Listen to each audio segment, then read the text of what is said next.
అంటే సార్ నాకు ఇలా జాయినింగ్ ఆర్డర్ వచ్చిందంట,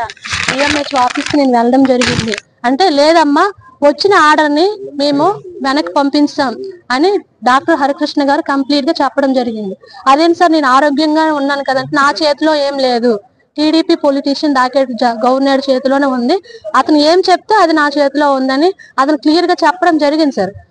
వెంటనే అమ్మగారు ఏంటంటే అప్పుడు నుండి ఈ డిఎంహెచ్ ఆఫీస్ కి, మెడికల్ ఆఫీసర్ చుట్టూ, గ్రామంలో టీడీపీ పొలిటీషియన్ డాకెట్ గవర్నర్ చుట్టూ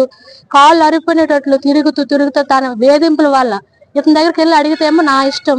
నువ్వు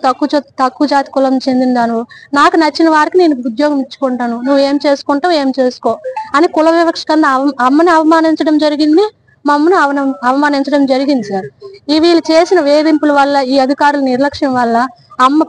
దాదాపు 10 నెలలుగా ఈ ఆఫీసుల చుట్టూ తిరుగుతూ ఈ అవమానాలు తట్టుకోలేక, వేధింపులు తట్టుకోలేక